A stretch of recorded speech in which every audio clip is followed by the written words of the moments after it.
Hey there, everyone. Thanks again for tuning into Sin's Workshop. Hope you're having a beautiful, wonderful, happy day. Today we are going to be talking about Go the Distance by Jen Kalanina. It is one of the Disney's twisted tales that does ask the question, what if Meg had to become a god? So, as you can imagine, um, I've only read a couple, literally two.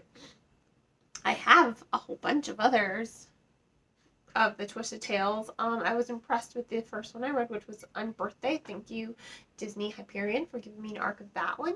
You also gifted me this arc as well, so I want to thank you as well, because I do love Greek mythology. And I think Hercules, they get so many things wrong when it comes to Greek mythology, but I guess you can't really adapt it in a way to make it child appropriate. So I get it. Totally understand. I get it. um, but I do love Hercules. I love so many things about that movie. So I was really interested in this one as well. And it picks up right where the movie left off, but instead of Zeus saying, "Yeah, okay, go be with your immortal chick you love," he's like, "No." And you're just like, what in the heck? He said, no. It's like, no. We've been without our son. I get it. They literally lived without their son for pretty much his first 18 years, watching him be raised by someone else. It kind of sucks. So they finally want their son back. It's just like, but your son's kind of in love with this mortal chick. So, Hera gives her a task, right? She says, all right, I'll send you on a quest. If you succeed in this quest in the next 10 days, I will make you a god because you make my son very happy, and I believe in you. I've been watching you your whole life. I know what you've been through. Now you just have to prove to yourself that you are worthy. So you're following Meg through this pretty incredible journey, and I really loved how the story did develop Meg's personality and her arc. The novel opens up with a scene of her childhood, and you're like, this poor girl. You kind of see where her distrust of men comes from. It all stems from pretty much her father abandoning her and her mother. And from there, it just develops. It grows. That's what I love about the story. It grows. There are plenty of flashback scenes in the story. And I think if you are familiar with this channel, you know how I feel about flashbacks. I don't mind them. They have to be written in a way that doesn't take you out of the story, though. And they have to serve a purpose for the overall story as a whole. It's like one of my biggest pet peeves when an author just oh, I'll put this flashback scene in. It's just like, okay, what's the point of the scene, though? If it's not translating that it has a point to the story, then you clearly didn't need it. It's clearly not impactful enough. Kalanina is not one of those authors. She makes the segues flow. It's clear, okay, we're going into a flashback scene now. She does build to that, but it doesn't take you out of the story. And you're learning way more and more about Meg as a character. You're learning where her ferocity comes from. You're learning where her heartbreak comes from. You're learning where all her distress comes from. And it's not just because she gave her soul up for a boy or a man who didn't deserve her. You actually learn a lot more about that as well. There's more to the story. And honestly, it is such a great story to see Meg go on this journey, because the ultimate thing,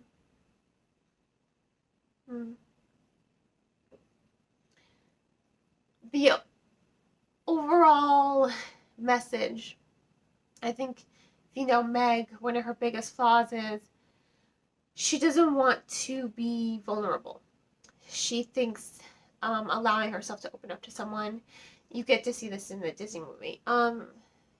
It's just, a sign of weakness. Like, she wants to just be able to hold herself hold herself up by herself. She doesn't want help from anyone else. She doesn't need help from anyone else. She doesn't think she needs help. She's like, no, there are strings attached to everything. I don't want it. Even when Hercules, and there is a pivotal moment between her and Hercules when he comes to help her, and she's like, what? She takes it as an attack on her character. Like, you don't believe in me, you don't think I can do this, and he's just like, no, that's not it at all. He's helping her because he cares about her. But even Athena got mad at him too. She's just like, this is her quest. She has to do this herself. Can you let her do this herself? You get to find out that she's good at sailing. She knows how to play the flute. She's good at archery. And you're just like, man, Meg is amazing. And I do love that Athena and Hera and Aphrodite, they're all there, like, in the background. They're all on her side. They all want her to succeed. They help her as much as they can, but they also challenge her. They challenge her with acts as much as they challenge her with words. They ask her questions. They're just like, you have to look inside yourself. And she learns by the end of the story that being vulnerable, it's not a weakness. It's okay to ask for help. It's okay to accept help. It doesn't make you less of a person. And that's what I think is really, really amazing with her characterization. I think that is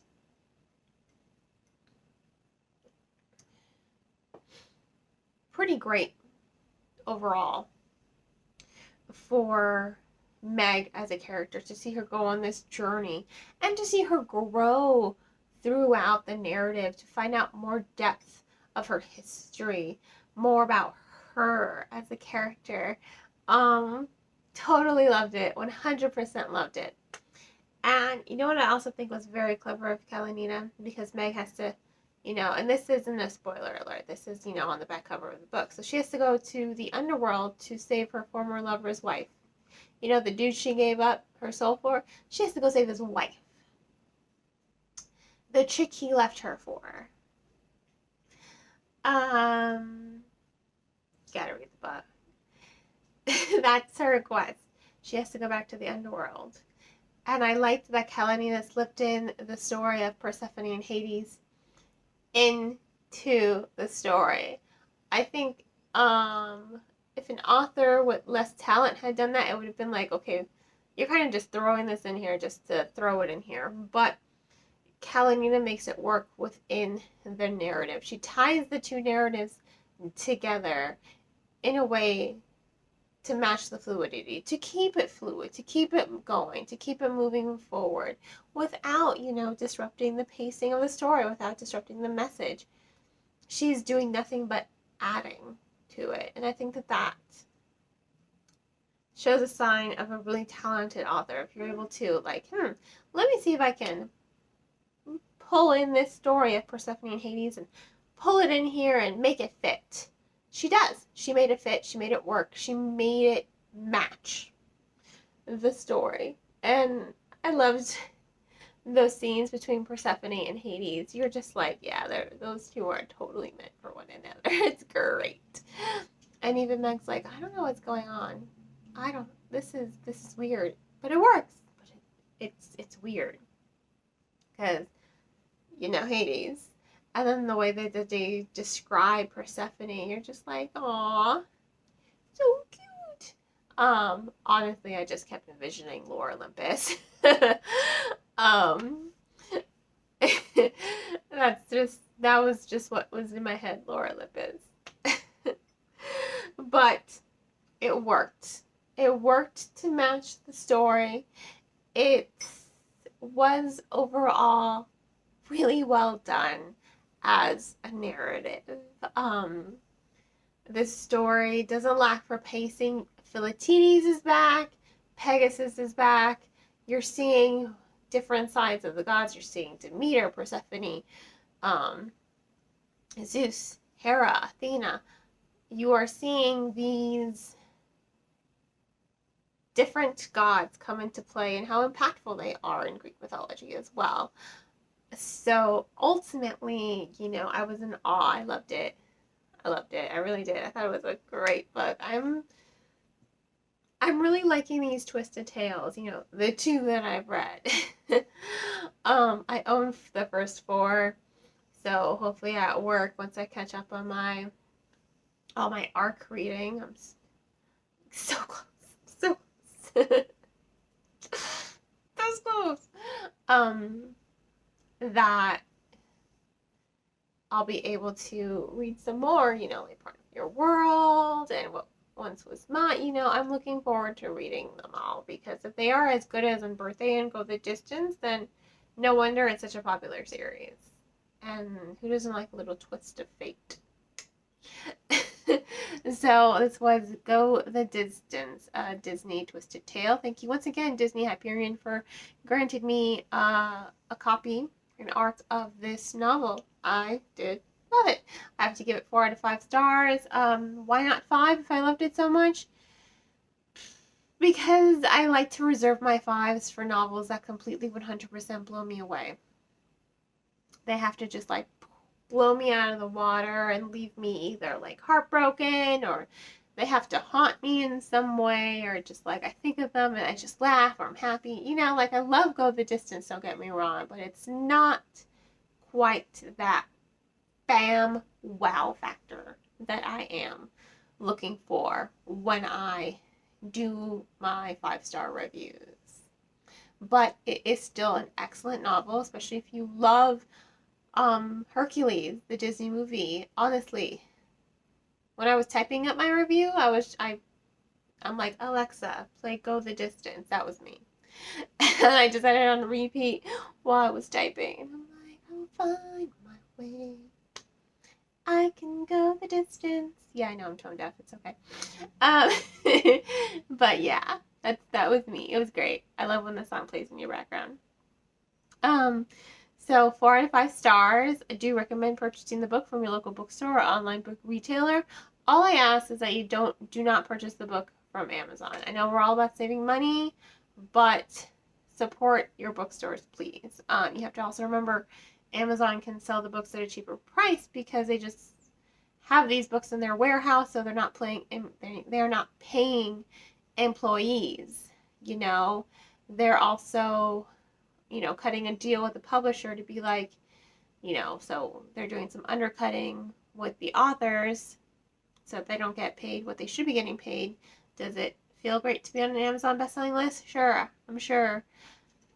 People go on Amazon for everything, but I think we really should support the bookstores who employ people. Whether it's Books A Million, Barnes & Noble, your local bookstore that's down the block. I just ask that you support your bookstores. You can shop from your online book retailer, booksamillion.com, barnesandnoble.com. You can also get books on Book Depository, IndieBound Books, Better World Books, Book Outlet, which does sell books at pretty cheap prices, because those are all the books that are from the bookstores that didn't get sold. They don't go back to the publisher. That's where they go. Or bookshop.org, which does donate a percentage of all proceeds to a bookstore in your local neighborhood. Percentage of your sales go to supporting a local bookstore in your neighborhood. Money's tight. Please check out the book from your local library. They are there for you, the community, to use it as a nice reading and studying resource. So let's keep them alive. You can also support me by liking this video, subscribing to my channel, and sharing it with all your book-loving friends. You can also become a supporter on Buy Me a Coffee for $1. I don't ask for much, really. Or by purchasing one of my handmade candles. Hope you all have a great rest of your day, and as always, happy reading.